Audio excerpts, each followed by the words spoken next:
मेरे ख्याल से समय हो गया है। अब आज की बातचीत हमें शुरू कर देनी चाहिए। नमस्कार साथियों। सबसे पहले तो मैं साहित्य के गंभीर मंच इंद्रधनुष के प्रति आभार व्यक्त करता हूं।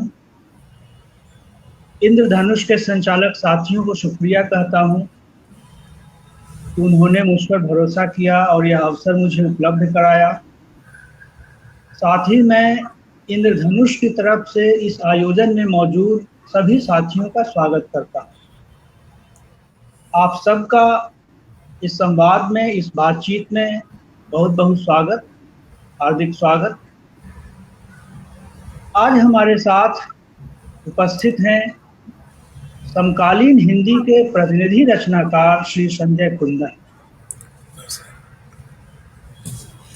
गंभीर रचनाशीलता और स्वभाव की सरलता, गंभीर रचनाशीलता और स्वभाव की सरलता के दुर्लभ संयोग से निर्मित इनका व्यक्तित्व हम सब के लिए सहज आकर्षक है, जिसका अनुभव व्यक्तिगत तौर पर हर उस आदमी को है जो इनसे कभी न कभी मिला है, जिसने कभी न कभी इनसे संवाद किया है। इनका स्नेह, इनका संबल हम सबको और इस मंच को शुरू से मिलता रहा है। हम सभी इनके प्रति आभारी हैं और आश्रम में इनका हार्दिक स्वागत करते हैं। मित्रों, 2-3 मिनट में मैं चाहता हूं कि आज के अतिथि, इस आयोजन के केंद्रीय पुरुष, हमारे अग्रज, स्नेही अग्रज श्री संजय कुंदन का संक्षिप्त परिचय आपको मैं 2 मिनट में कराऊं। संजय जी के 4 कविता संग्रह, 2 कहानी संग्रह और 2 उपन्यास प्रकाशित हो चुके हैं। कविता संग्रहों के नाम हैं कागज के प्रदेश में, चुप्पी का शोर, योजनाओं का शहर और तनी हुई रस्सी पर। कहानी संग्रह हैं बॉस की पार्टी और श्यामलाल का अकेलापन। इनके जो 2 उपन्यास हैं उनके नाम हैं टूटने के बाद और 3 ताल। साथियों, इन्होंने जिन पुस्तकों का हिंदी में अनुवाद किया है वे हैं जॉर्ज ऑरवेल की पुस्तक एनिमल फार्म, रिल्के की पुस्तक लेटर्स ऑन सेजान, जेवियर मोरो की पुस्तक पैशन इंडिया और विजय प्रसाद की पुस्तक वॉशिंगटन बुलेट्स। अपनी सर्जनशीलता के लिए इन्हें हिंदी के कई प्रतिष्ठित पुरस्कार और सम्मान प्राप्त हो चुके हैं, जिनमें भारत भूषण अग्रवाल पुरस्कार, हेमंत स्मृति कविता सम्मान, विद्यापति पुरस्कार और बनारसी प्रसाद भोजपुरी पुरस्कार मुख्य हैं। इनकी रचनाएं अंग्रेजी, पंजाबी, मराठी और उर्दू भाषाओं में अनुदित हो चुकी हैं। सामाजिक और आर्थिक विषयों में इनकी गहरी दिलचस्पी है और इन विषयों से संबंधित इनके लेख अनेकशः अनेक पत्र पत्रिकाओं में प्रकाशित हो चुके हैं, होते रहते हैं। साथियों, अगर 1-2 वाक्यों में मैं अपनी ओर से संजय जी की कविता को रेखांकित करना चाहूं तो मैं यह कहना चाहूंगा कि संजय जी जीवन के विषम यथार्थ बोध और संकट बोध के कवि हैं। संकट पूंजी और बाजार का, धार्मिक उन्माद और संप्रदायवाद का, राजनीति के छल छंद का, राजनीति के तिक्रमों का और हित। यही संकट अनेक रूपों में इनकी कविताओं में प्रकट होता है। साथियों, कहावत है कि सिर से भारी पगड़ी नहीं होनी चाहिए और तलवार से बड़ी उसकी मुठ्ठियां नहीं होनी चाहिए। इसलिए आइए हम बातचीत शुरू करते हैं। संयोग से आज साए में धूप के शायर दुष्यंत कुमार का जन्मदिन भी है। कभी उन्होंने शायरों की आवाज को दबाने वाली हुकूमत को ललकार कर कहा था, तेरा निजाम है सिलदे जुबान शायर की, ये एहतियात जरूरी है इस बहर के लिए। तेरा निजाम है सिलदे जुबान शायर की, ये एहतियात जरूरी है इस बहर के लिए। वो मुतमईन है कि पत्थर पिघल नहीं सकता, वो मुतमईन है कि पत्थर पिघल नहीं सकता। मैं बेकरार हूँ आवाज में असर के लिए। साथियों, आज भी जबकि सत्ताएं संवाद को गुनाह मान रही हैं, मैं आपको आमंत्रित करता हूं कि इस साहित्यिक संवाद में आप सब हमारे साथ शामिल हों। बड़े भाई, बहुत बहुत नमस्कार। नमस्कार। और मैं सीधे आपकी तरफ आता हूं, फिराक को स्मरण करते हुए कि तुम मुखातिब भी हो, करीब भी हो, तुमको देखें कि तुमसे बात करें। आज के समय में बात करना गुनाह मान लिया गया है, और यह गुनाह हमारा समुदाय अपने आरंभ से करता रहा है, अपनी परंपरा से करता रहा है। यह गुनाह हम बार बार करते रहे और आज भी करें, आपसे बातचीत करेंगे। बड़े भाई, मेरा जो पहला सवाल है वह दिल्ली के बारे में। पटना के एक आलोचक कहते थे कि दिल्ली कवियों की कत्लगाह है, प्रतिभा की कब्रगाह है। मुझे इस बात में जरा अतिशयोक्ति लगती रही है। आप लंबे समय से दिल्ली में रह रहे हैं, आपका अनुभव क्या कहता है दिल्ली के विषय? हाँ, बिल्कुल राकेश, मुझे भी इस बात में अतिशयोक्ति लगती रही है। और मैं आज तक ये मैं भी समझ नहीं पाया हूँ कि आखिर दिल्ली के बारे में इस तरह की धारणा कैसे बनी होगी। मतलब किसको देखकर बनी होगी या क्या देखकर बनी होगी, ये मेरी समझ में अभी तक नहीं आया है। मैं इसको जानने की कोशिश कर रहा हूँ। दिल्ली के बारे में अगर हम सोचते हैं, देखिए, अगर यह प्रतिभा की कब्रगाह या जो भी हो, इसको हम तब मानते जब दूसरे प्रदेशों से, दूसरे इलाके से आए कवि यहाँ आकर के एक तरह से नष्ट हो गए होते, या उनका काव्य विकास रुक गया होता, वो खराब लिख रहे होते। लेकिन हमारे सामने कई ऐसे चमकदार उदाहरण हैं।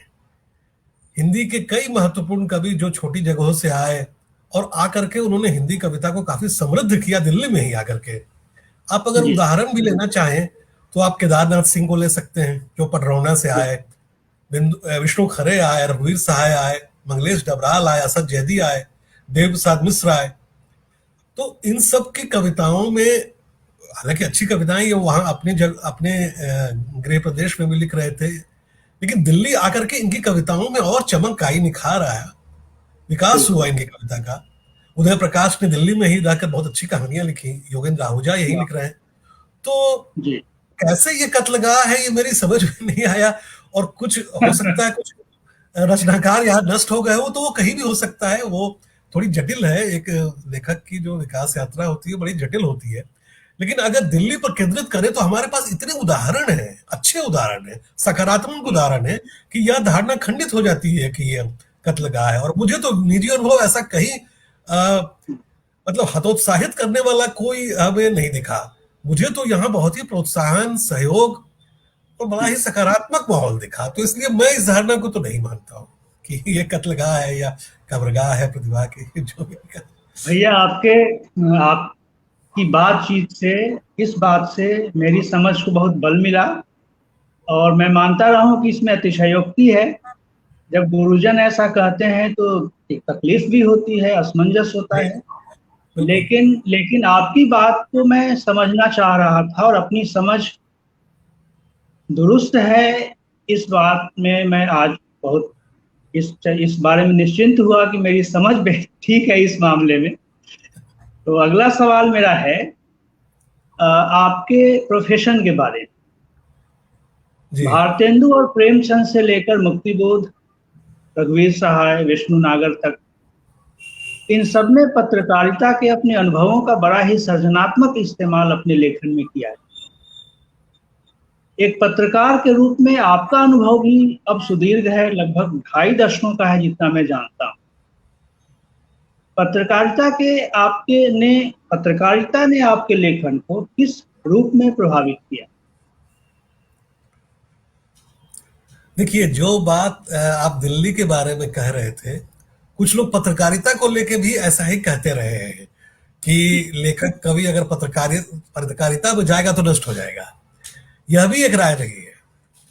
जबकि आश्चर्य यह है कि जबकि हिंदी के बहुत सारे कवि लेखक पत्रकार रहे हैं, तो पत्रकारिता में का भी अनुभव की जहां तक बात है, तो पत्रकारिता में आने का जो एक पत्रकार के रूप में एक सबसे जो लाभ ये है कि बहुत सारी चीजें जो हमारा यथार्थ है उसके मतलब अनेक पहलू छोटे स्तर पर वो आपको सहज उपलब्ध हो जाते हैं। कहने का अर्थ यह कि आप बहुत सी चीजों से आपका एक्सपोजर अपने आप काम की वजह से होता है।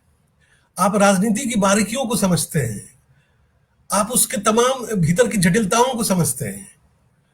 तो खबरें जिस तरह से आती हैं, खबरें आपके सामने लगातार आती रहती है और आप अगर सचेत होकर के उनके भीतर उनके जरिए समाज को समझने की कोशिश करते हैं, तो आपके सामने समाज का जो बहुस्तरीय ढांचा है, जो रूप है और जो यथार्थ है आज का, वो खुलता है।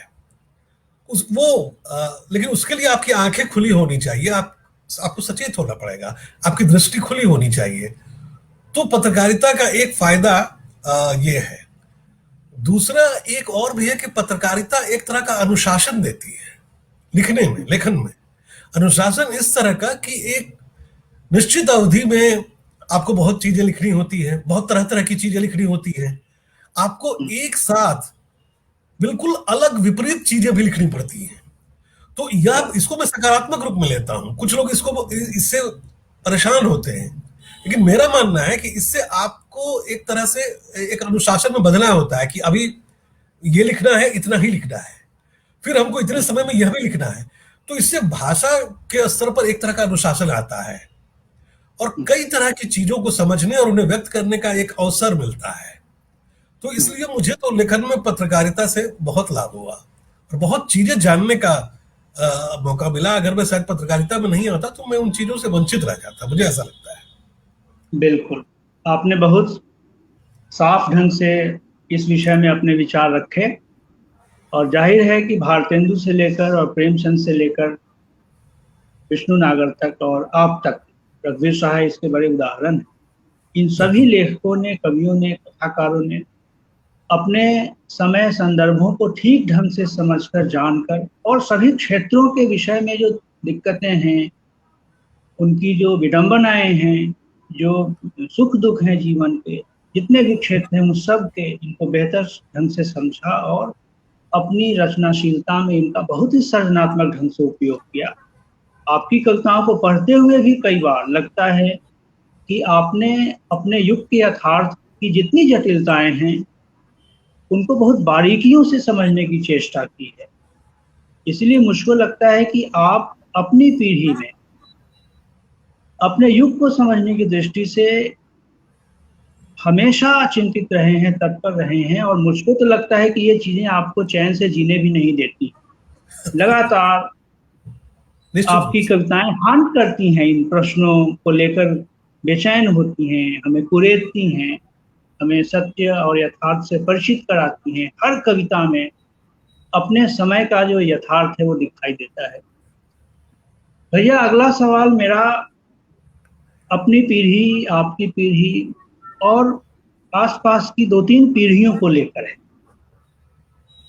मैं आपसे जानना चाहता हूँ, हो सकता है कि मेरी समझ गलत हो, मैं आपसे जानना चाहता हूँ कि क्या मैं इस स्थिति को ठीक समझ रहा हूँ, गलत समझ रहा हूँ, किस रूप में समझ रहा हूँ?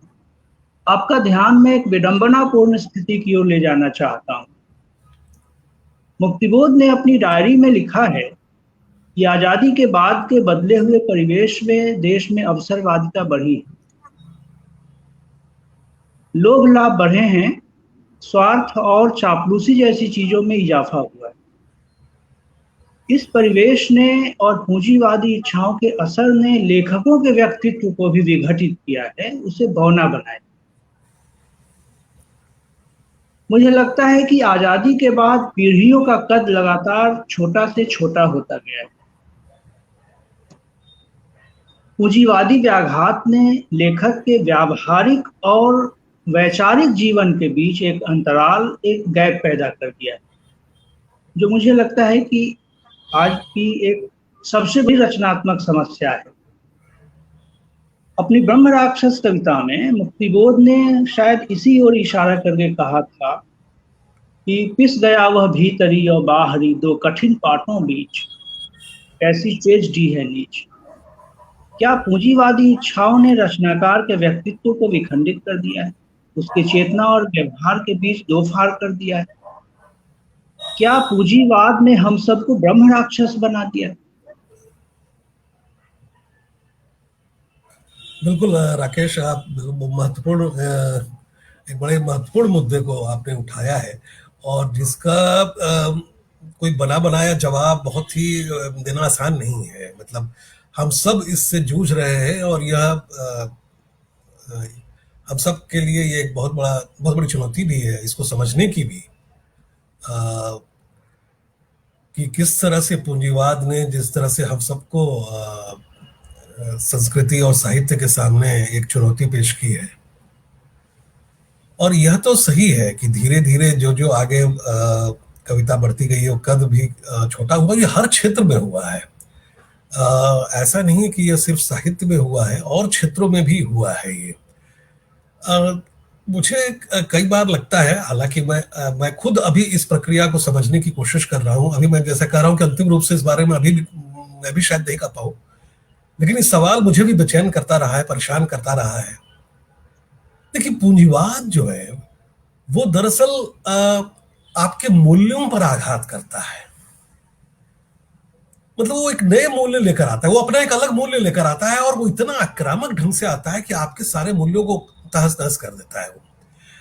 जैसे आप देखिए, इसका अभी के कुछ उदाहरणों से इसको समझने की कोशिश की जा सकती है। मैं पीछे नहीं जा रहा हूं, मतलब इधर से मैं वर्तमान को मैं देख रहा हूं, बिल्कुल निकट वर्तमान को, कि क्या मतलब आज से 2 दशक पहले क्या कभी हम कल्पना कर सकते थे कि आज का जो मध्यवर्ग है वो वैसा होगा? आप देखिए कि जन आंदोलनों को लेकर के मध्यवर्ग का रवैया क्या है, आज के मध्यवर्ग का। ये मेरे लिए, हम सबके लिए बड़े अकल्पनीय है रहा है एक समय, कि आज जन आंदोलनों को ही नकारने की प्रवृत्ति है। पहले मध्यवर्ग जन आंदोलनों से निरपेक्ष या उदासीन थोड़ा रहा करता था, आज वो उसका विरोधी है। आज वो उस पर हंसता है, वो मजदूरों का मजाक उड़ाता है, वो किसानों को अपराधी बताता है। क्यों? ये एक नया मूल्य है, एक नया डिस्कोर्स जो पूंजीवाद पैदा करता है। यह मध्यवर्ग जो सबसे लाभान्वित है पूंजीवाद से, उसको वो कैसे बदला है उसने। देखिए कि उसका किस तरह से अराजनीतिकरण हुआ है समय के साथ। पहले वो एक उपभोक्ता के रूप में तब्दील हुआ है, फिर वो धीरे धीरे इस तरह से अराजनीतिक हो गया है। अब देखिए पूंजीवाद ने कैसा मूल्य, मतलब कैसे मूल्यों को बदला है। उसने वो नायक भी बनाता है और खलनायक भी बनाता है। आज के दौर में आम जनता जो सबसे शोषित, पीड़ित और जो भुगत रही है, जो मुश्किल में है, वही खलनायक है आज का। आज जो आदिवासी अपना जंगल बचाने की लड़ाई लड़ रहे हैं, जो पानी, जो अपने पहाड़ बचाने के लिए संघर्ष कर रहे हैं, उनको विकास का विरोधी बताया जाता है, उनको खलनायक बताया जाता है, और ये कहा जाता है कि बताइए ये कैसे मूर्ख है कि ये समझ नहीं रहे हैं, इनको विकास की समझ ही नहीं है इनको। तो यह जो सोच में बदलाव आया है, यह सोच में बदलाव, यह जो मूल्य बदल गया है, यह पूंजीवाद की ही देन है। अब आप देखिए 90 से पहले या कुछ बाद तक भी, मतलब कम में रहना, साधारण ढंग से जीना, मतलब जो एक उक्ति चलती थी कि सादा जीवन उच्च विचार। पहले लोग साधारण जीवन जीना चाहते थे। लोग इस बात पर जोर नहीं देते थे कि उनका अपना मकान हो। वो बगैर गाड़ी के भी चलते थे। जो बड़े बड़े अधिकारी थे वो भी अपना ऐसे ही चलते थे। उनके बच्चे सरकारी स्कूलों में पढ़ते थे, और इस तरह से इस उपभोक्ता चीजों पर जोर नहीं था। उस समय खुद देखिए आपकी एक शिक्षक जो चाहे वो पैसे के मामले उसको कितने भी कम मिलते हो, लेकिन उसका एक मतलब समाज में महत्व था। पढ़े लिखे लोगों का और विचारशील लोगों का समाज में महत्व था, उसकी बात सुनी जाती थी। लेकिन धीरे धीरे मूल्य कैसे बदल गया? आज यह महत्वपूर्ण हो गया है कि एक व्यक्ति के पास कितने सामान है, यानी उसने उपभोक्ता को किस तरह से स्थापित किया है। देखिए धीरे धीरे बाजार में कि एक व्यक्ति को लगने लगता है कि अगर उसके पास अपना मकान नहीं है, उसके पास अपनी गाड़ी नहीं है, उसके पास अच्छे कपड़े नहीं है, उसके बच्चे अगर महंगे स्कूलों में नहीं पढ़ते हैं, तो वो अपने आप को कुंठित महसूस करने लगता है। एक होड़ सी लग गई है। तो यह धीरे धीरे ये पूरा जब मूल्य बदल जाता है तो धीरे धीरे साहित्य और संस्कृति धीरे धीरे हाशिए पर जाते हैं। उसके बदले वह अपनी एक नई संस्कृति लाता है, पूंजीवाद। अब आप देखिए कि पहले घरों में पत्रिकाएं आती थी, अखबार आते थे, लोग ऐसे भी, महिलाएं भी, मतलब घरेलू महिलाएं भी उपन्यास पढ़ती थी, ये पढ़ती थी। अब आज सबके हाथ में मोबाइल है, मोबाइल पर असंख्य विकल्प है, असंख्य तकनीक ला दिया है पूंजीवाद ने। अब एक आदमी जो है छोटे छोटे वीडियो बनाकर डाल रहा है, वो उसी में संतुष्ट है। तो एक ऐसी एक संस्कृति वो पैदा करता है, एक सामने लाता है, आप पर थोपता है कि धीरे धीरे आप उसके चंगुल में फंस जाते हैं।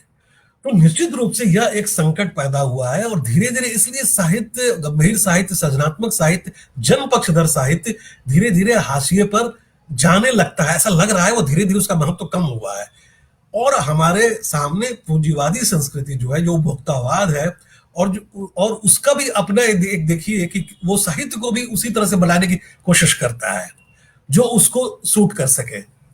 अब देखिए कि साहित्य में भी बेस्ट सेलर का कॉन्सेप्ट है, सूची बनाई जाती है लेखकों की 1 to 10, आंकड़ों में चीजों को विन्यस्त कर देना, सब कुछ को आंकड़े में बदल देना। तो यह बाजार करता है। बाजार ये चाहता है कि हमारी स्मृति को वो छीनना चाहता है। दरअसल वो क्षणभंगुरता में सब चीजों को देखने लगता है। हर चीज तात्कालिक है। कविता लिख रहे हैं, उसका एक तात्कालिक महत्व है। सुना, हमने सुनाया, लोगों ने ताली बजाई, खत्म हो गई। फेसबुक पे एक कविता लिखी, उसको लाइक्स मिले, वो खत्म हो गए। तो इस तरह से चीजें बदली हैं। और आपने कहा ना कि लेखकों पर इसका क्या असर पड़ा है, तो लेखक भी इसी समाज में जी रहा है, वह भी मध्यवर्ग का एक हिस्सा है। तो उसको इससे बचाए रखना उसके लिए एक दोहरा संघर्ष है। वह एक पहले एक पारिवारिक जीव भी है, वो मध्यवर्गीय भी है, तो एक गहरा दबाव उसके ऊपर भी है। उसको भी वो सारी चीजें चाहिए जो समाज में रहने के लिए, शहर में रहने के लिए जरूरी है। पहले की तरह सुरक्षित नौकरियां नहीं है। पूंजीवाद ने देखिए नौकरियों को कितना असुरक्षित बना दिया है। एक अब कॉन्ट्रैक्ट पे नौकरियां है। अब आप तमाम श्रम कानून जो है वो शिथिल कर दिए गए, कमजोर कर दिए गए। तो एक व्यक्ति का जीवन यापन ही इतना कठिन बना दिया गया है कि उसके लिए अपने को जीवित रखना और फिर समाज के प्रति अपनी भूमिका का निर्वाह, साहित्य और संस्कृति के प्रति अपनी भूमिका का निर्वाह, ये जो दोहरा कर्म है, ये बहुत ही कठिन और चुनौतीपूर्ण हो गया है। और इसमें मुझे कहने में कोई संकोच नहीं है कि पहले के लेखकों की तुलना में आज के लेखक के ऊपर का जो दबाव है वो कई गुना ज्यादा है। पहले के लेखकों को एक सोशल सपोर्ट था, जिसको एक सोशल सिस्टम था जो पहले के लेखकों को मदद करता था।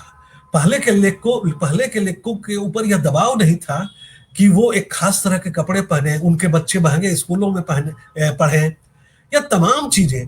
और लोगों के भीतर साहित्य और संस्कृति के प्रति जो सम्मान था, इसका भी लाभ पहले के लेखकों को मिलता था।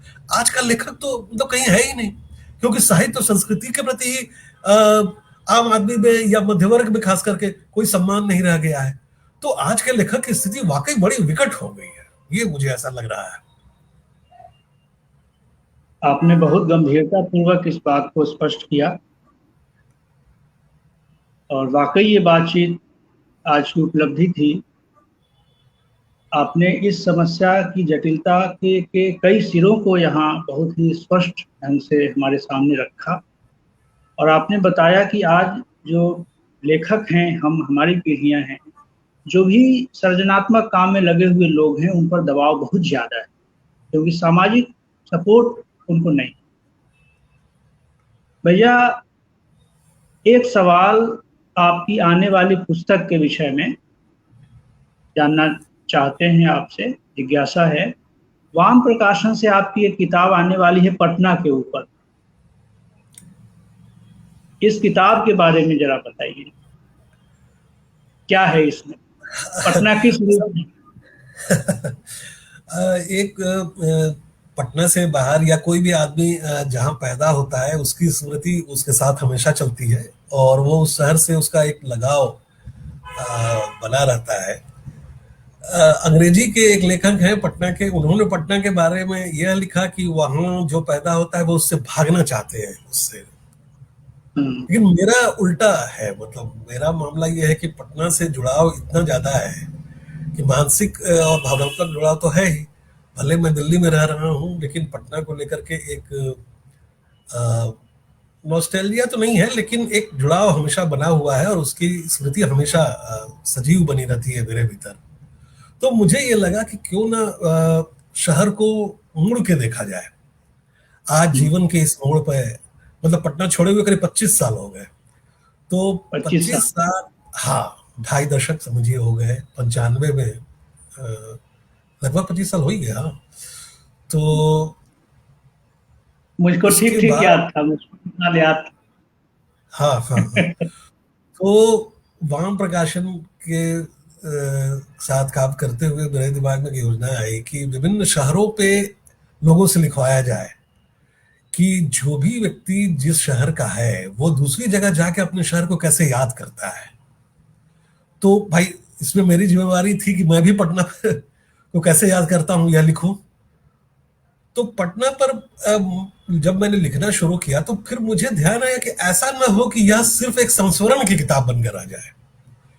यह सिर्फ ऐसा ना हो कि यह मेरा बचपन और उसके बाद कैसे रहा, और ऐसा ना हो कि यह आत्मकथात्मक किताब बन जाए और एक आत्मकथा जैसा कोई चीज हो जाए। इससे बचा जाए तो शहर को तटस्थ होकर देखा जाए। हम शहर क्यों ना, हम शहर के वर्तमान तक हमें पुरानी चीजें भी हों और नई चीजें भी हों। तो मैंने उस किताब को इस तरह से लिखा कि मैंने उसके एक हिस्से में वो चीजें लिखी जो मेरे बचपन में थी। जैसे मुझे जो जहां तक चीजें याद है वो 75 से याद है, तो 75 से 95 तक जो चीजें थी उसको लिखा जाए संस्मरण की तरह। और उसके बाद जो कुछ हुआ है, जो कुछ मेरी जानकारी में है सूचनाओं के आधार पर, और कुछ चीजें जो शहर को लेकर बुनियादी चीजें हैं जिन पर बातचीत बाहर भी होती है, जो शहर के बाहर के लोग हैं वो क्या सोचते हैं शहर के बारे में, उनकी भी पड़ताल की जाए। तो पटना में जो हाल में बदलाव आए हैं मैंने उसको भी रेखांकित किया है, और पटना की जो कुछ बुनियादी समस्याएं हैं उसको समझने की कोशिश की है। तो मतलब बतौर पत्रकार एक तरह से, तो एक तरह से पटना 3 भागों में उसमें आपको दिखेगा। एक जो मेरी स्मृति में है, और दूसरा जो है वो पटना में जो सांस्कृतिक संघर्ष हुए वहां जो जिनमें मेरी भी भागीदारी रही, और जो कुछ अग्रज मेरे थे जो पटना के जो संस्कृति कर्मी, 2-3 बड़े आंदोलन हुए हैं पटना में, सांस्कृतिक आंदोलन। और पटना की जो एक, मतलब मेरा मानना यह है कि पटना जो है उसमें एक अध्याय भी है, वो मेल जोल की माटी है। मेल जोल की माटी, मेल जोल की माटी है पटना। पटना में बौद्ध धर्म के भी है, जैन की भी भूमि है, वो सूफियों की भूमि है, सिखों की तो है ही, लेकिन सबकी है, लेकिन किसी एक की नहीं है वो। पटना उस तरह का प्रयाग की तरह धार्मिक शहर नहीं है, अजमेर शरीफ नहीं है पटना। इस बात को गौर कीजिए। उसकी इस तो मैंने बहुत मार्के की बात आप कर रहे हैं बड़े भाई, वो सबकी भूमि है लेकिन किसी एक की नहीं। हाँ, वो किसी एक की नहीं है, सबकी है। जैन की भी है, बौद्ध की भी है, सूफी की भी है, सिखों की भी है। सब लोगों के लिए वो धर्म स्थल है, लेकिन किसी एक का वो धर्म स्थल नहीं है। वहां के मोहल्लों के चरित्र को आप देखिए, जो पुराने मोहल्ले हैं, तो इस तरफ, इस रोड के इस तरफ हिंदू रहते हैं, इस तरफ मुसलमान रहते हैं। कुछ इलाके ऐसे हैं जिसमें एक घर हिंदू एक घर मुसलमान। तो शुरू से वो एक सौहार्द का शहर है वो दरअसल। तो इस सौहार्द की जो धारा है वो किस तरह से बहती हुई आई है, और वो आगे के आधुनिक समय में वो किस तरह से उसने रूप लिया है, इसकी थोड़ी पड़ताल जो है उस शहर में की है। तो शहर के चरित्र को समझने की कोशिश की है, और जो कुछ बुनियादी समस्याएं हैं, सड़क जाम की, गंदगी की, ये सब की बड़ी चर्चा होती है, उसको भी समझने की कोशिश की है। बिल्कुल नए नए संदर्भों में, एकदम वो अभी तक की चीजें हैं उसमें। तो ये सारी चीजें मिली जुली है। तो ये बहुत रोचक किताब होगी और बहुत बेसब्री से इंतजार कर रहे हैं।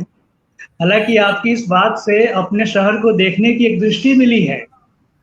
मैं जी। जहाँ से बात कर रहा हूँ हाजीपुर से, हाजीपुर भी सूफियों की खानगाह मानी जाती है। हाँ हाँ, बिल्कुल खानकाह है बिल्कुल। सूफियों की, अफगानों की, तुर्कों की, हाँ हाँ मुगलों की। हाँ, और बिल्कुल। बौद्ध तो हैं ही, जैन नहीं। महावीर का यहाँ जन्म ही हुआ। हाँ तो एक बिल्कुल बड़ी अच्छी दृष्टि आपने दी अपने शहर को देखने की। इस दृष्टि से अपने हाजीपुर को भी देखा जा सकता है। बिल्कुल और देखा जा सकता तमाम शहरों को इस दृष्टि से देखा जा सकता है।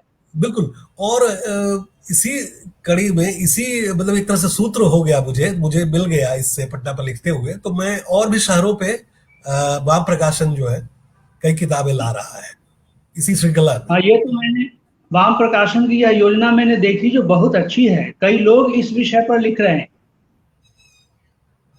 भैया, वाम प्रकाशन से ही जुड़ा एक और सवाल है कि आपके संपादन में वाम प्रकाशन से नवीनतम पीढ़ी के कवियों का एक संकलन प्रकाशित होने जा रहा है। और हाँ जैसा हाँ, मुझको शीर्षक याद है, कटीले तार की तरह। कटीले तार की तरह। कटीले तार की तरह, हाँ। कटीले तार इस की तरह। संकलन के आधार पर आप नवीनतम पीढ़ी को किस रूप में देखते हैं? इन कवियों की कविताओं की कौन सी विशेषताओं को रेखांकित करना चाहें? अब ये जो काम मैंने अपने हाथ में लिया कि नवीनतम पीढ़ी को की कविताओं को लाया जाए, तो ये काफी कठिन मुझे काम लगा, और ये आसान नहीं था। क्योंकि इधर ज्यादातर कवियों ने सोशल मीडिया पर अपनी जगह बनाई है, और सोशल मीडिया एक बड़ा मंच हो गया है आजकल नए कवियों का खास करके। और पिछले 2-3 साल में स्थितियां भी ऐसी बनी हैं कि वो अपने आप बनता जा रहा है। वहां इतनी मात्रा में कविताएं हैं कि उन कविताओं को से गुजरना और उसमें से निकालना, ये बहुत ही चुनौतीपूर्ण काम था। और ये थोड़ा मुझे ये थोड़ा हैरत में भी और चिंता में भी डालने वाली बात लगी कि सोशल मीडिया पर कविता के नाम पर ऐसी चीजें उपलब्ध हैं कि उसमें से कविता को निकालना वो कठिन काम, श्रमसाध्य रहा। फिर भी हमारे सामने कुछ मापदंड स्पष्ट थे कि हमने सोचा कि ऐसी कविताएं हमें लेनी थी जो जनपक्षधर हो, जो प्रतिरोध की चेतना हो, जिसमें प्रो पीपुल जो हो। तो वैसी कविताओं को चुनना का काम शुरू किया हमने। और तो नए कवियों के साथ समस्या ये थी कि ज्यादातर कवियों में ये चीजें मुझे कम दिखाई पड़ी। मतलब प्रतिरोध का भाव बहुत कम कवियों में दिखा। तो वैसे कवियों को पहले निकालना, फिर उन कवियों में भी ऐसे कवियों को जो कविता को लेकर गंभीर दिखें। नए कवियों में एक जो समस्या मुझे दिख रही है वो ये है कि वो अभिव्यक्ति को लेकर के तो सचेत है, लेकिन निर्मिति को लेकर के नहीं। मतलब निर्मित कविता निर्मिति को लेकर के, यदि कविता का दो पक्ष है, अभिव्यक्ति भी है और निर्मिति भी है। कविता का एक ढांचा है, एक शिल्प है, उसकी एक कलात्मक मांग है। तो इसको लेकर के एक थोड़ी लापरवाही भी है। और इस विषय में भी एक सवाल मैं करना ही चाह रहा था। नए हम्म, कवियों को पढ़ते हुए मुझको भी इस तरह का अनुभव हुआ है कि उनकी भाषा प्रायः सपाट और एक जैसी है।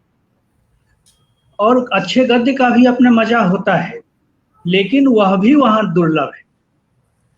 कई बार अभी देखता की हूँ कि नए कवियों की कविताओं में जीवन जगत का अनुभव है, विडंबना बोध है, सब कुछ है, मगर काव्यात्मकता नहीं है, उसकी बहुत कमी लगती है। यह भी एक सवाल मेरा। यही यही मूल समस्या लगी। देखिए, गद्य कौन सा गद्य निबंध का है और कहां से वो गद्य कविता में बदल जाता है, यानी कविता का गद्य और निबंध के गद्य में क्या फर्क है, यह बोध तो जरूरी है ना। तो आज के कवियों में यह एक संकट मुझे दिखा, जो लगातार कई कवियों में दिखा, कि वो उनकी कविताओं में यह बोध थोड़ा का अभाव था। और ज्यादातर कविता एक सपाट भाषा में लिखी गई है। और भाषा को लेकर के एक लापरवाही दिखती है लगातार। और ऐसा लगता है कि ये कविताएं हड़बड़ी में लिखी गई हैं और शॉर्टकट में लिखी गई है। मतलब एक धैर्य होना चाहिए विषय को समझ करके उसके भीतर प्रवेश करने का जो धैर्य है। और कविता अंततः एक खोज है, एक भाषा का एक संधान है, भाषा में आप अन्वेषण करते हैं। तो आज के कवियों में ऐसा लगता है कि उनको कुछ टूल मिल गए हैं और उसी का वो बार बार इस्तेमाल कर रहे हैं। तो इसलिए उनकी हर कविता एक जैसी लगने लगती है, क्योंकि उनको कुछ टूल्स मिल जाते हैं और वो उसी को समझ लेते हैं कि बस हमारा काम हो गया। तो इसलिए कविता भाषा की जो सपाट होना जो है, ये एक बहुत बड़ी समस्या नए कवियों में दिखाई देती है। लेकिन यह बात एक अच्छी है और सकारात्मक बात यह है कि वो अपने समय की विडंबना को और यथार्थ की जो जटिलताएं हैं उसकी समझ है उनके पास, और वो अपना काम मतलब एक कवि का जो बोध, कवि का जो दायित्व है वो उनमें एक दिखता है कि नहीं, हमें ये करना है और हम इस काम में खड़े हैं। यानी विचार के साथ खड़ा होना, मतलब ऐसे मैं सभी कवियों के साथ नहीं कर रहा हूँ, लेकिन कुछ कवियों के साथ ऐसा है और यह एक सकारात्मक, ये आश्वस्त करने वाली बात है। लेकिन एक कविता में जो खोज करना है, एक कविता में जो अन्वेषण की प्रवृत्ति है, ये थोड़ी कम दिखाई देती है। हो सकता है ये बाद में आए, तो ये थोड़ा संकट है इसमें। इस संदर्भ में एक सवाल मेरा और था जी, कि जैसे आपकी जो पीढ़ी है उसमें विचार को लेके कोई असमंजस नहीं है, विचार को लेकर कोई संदेह नहीं है, कविता में विचार आना चाहिए, यह बात स्पष्ट है। लेकिन नए कवियों को पढ़ते हुए लगता है कि उनमें विचार को लेकर संदेह का भाव है।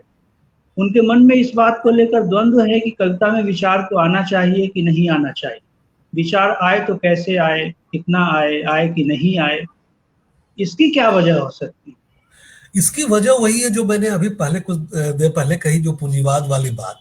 क्योंकि उनके सामने एक मतलब एक समानांतर दुनिया खड़ी है, वहां उनको लगातार बताया जा रहा है, वो जिस मध्यवर्ग से आते हैं वहां लगातार उनको बताया जा रहा है कि विचार गलत है और विचार हार चुका है, विचार की कोई जरूरत नहीं है हमारे जीवन में, विचार की समस्या हल हो चुकी है। तो यह एक द्वंद्व उनमें पैदा करता है। और यह विचार तक पहुंचने के लिए जिस आत्मसंघर्ष की जरूरत है और विचार के साथ खड़े होने के लिए जिस ताकत की जरूरत है, यह इसका अभाव है। और दूसरा, समय, आज की चुनौतियां भी बहुत ज्यादा हैं। आज एक तरफ बाजार है, पूंजीवाद है, दूसरी तरफ सत्ता है, एक ऐसी सत्ता है जो संप्रदायवाद या एक खास जो धार्मिक पहचान को लेकर के चलने वाली जो सत्ता है, उसने एक तरह का भ्रम पैदा किया है। कई तरह के भ्रम पैदा हुआ है जो नई पीढ़ी को प्रभावित करता है। हम लोगों के समय में पूरी दुनिया में एक आशा की किरण दिखती थी। यह सही है कि हम लोगों के समय सोवियत संघ का पतन उस समय हो गया था, सोवियत संघ विघटित हो गया था, लेकिन फिर भी एक उम्मीद मची हुई थी। बाद में एक ध्रुवीय व्यवस्था में पूंजीवाद का जो ये बिल्कुल एक प्रचंड और फांसीवाद जिस तरह से विकसित हुआ, उसमें विचार की स्थिति बहुत कमजोर हुई। लेकिन यहां यह देखने की जरूरत है कि इसी के साथ, विचार के साथ और मजबूती के साथ खड़े होने की जरूरत है।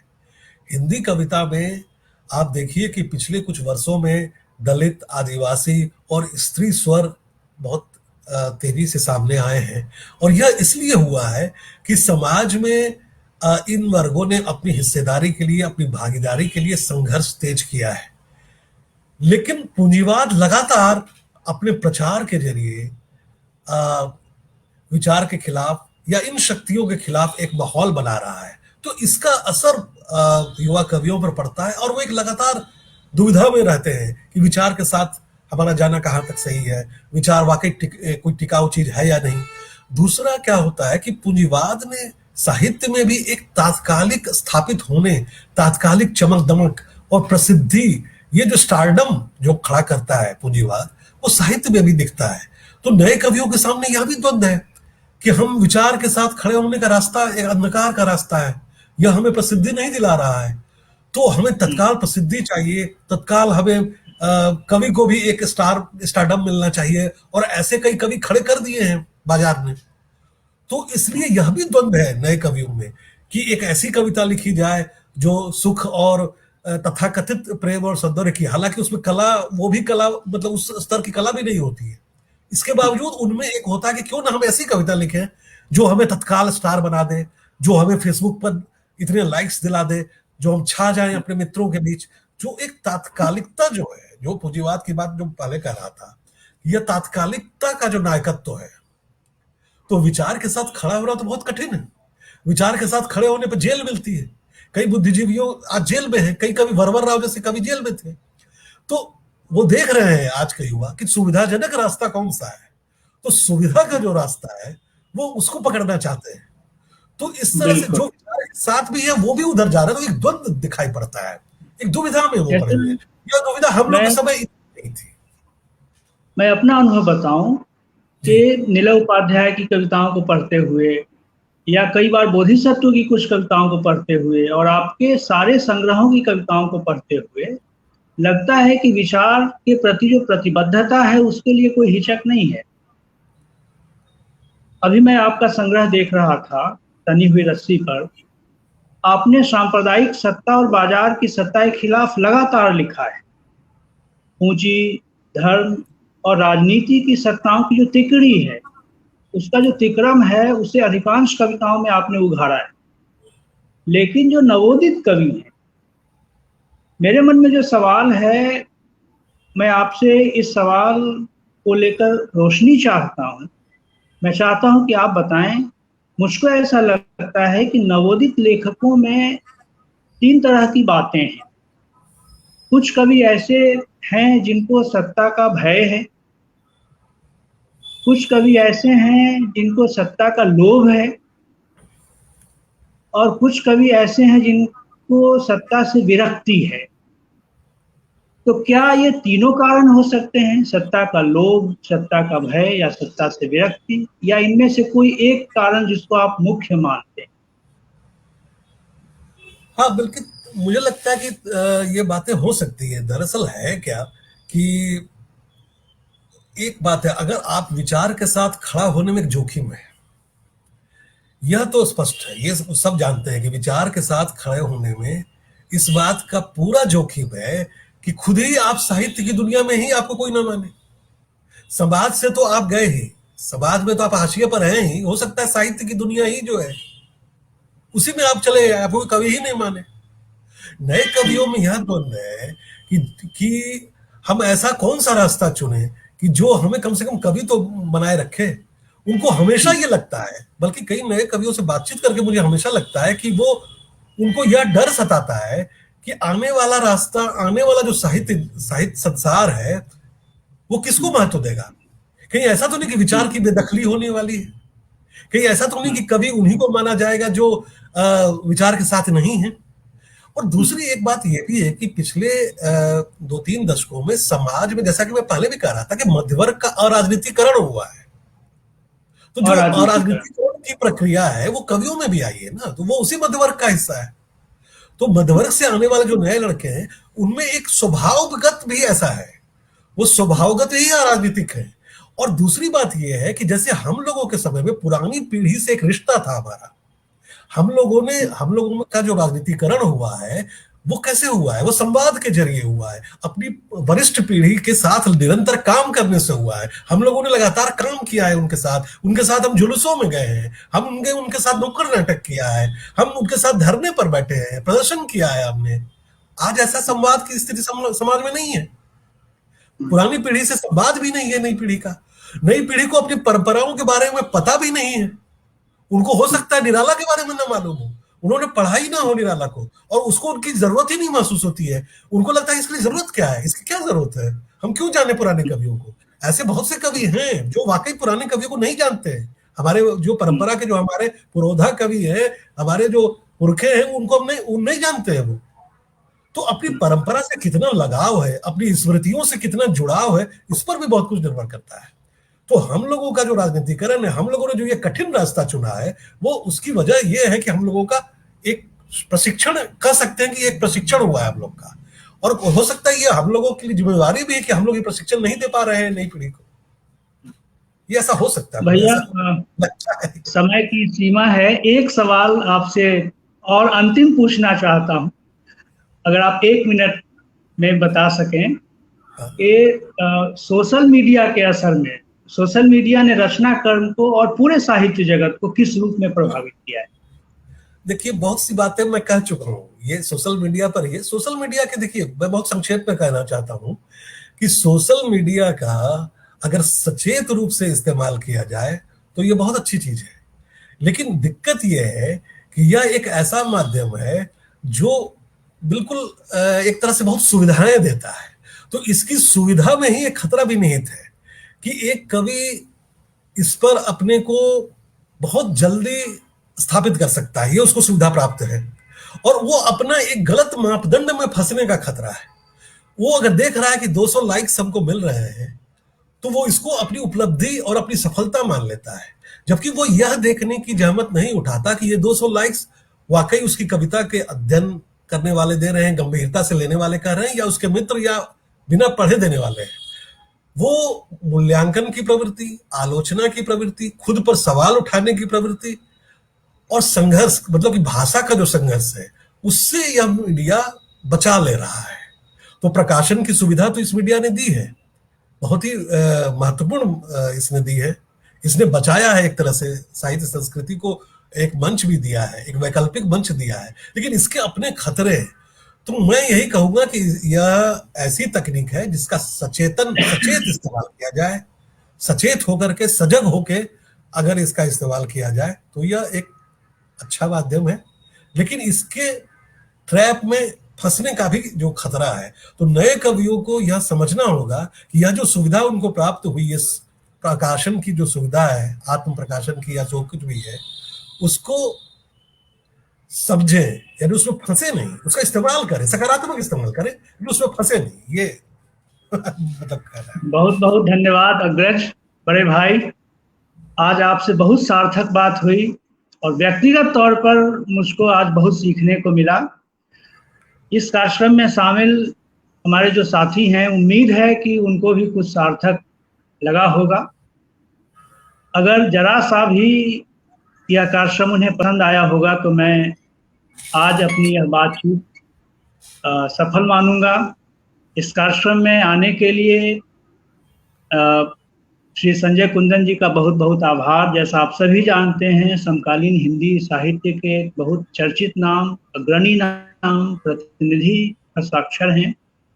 गद्य में, पद्य में समाभ्यस्त निराला की पंक्ति है।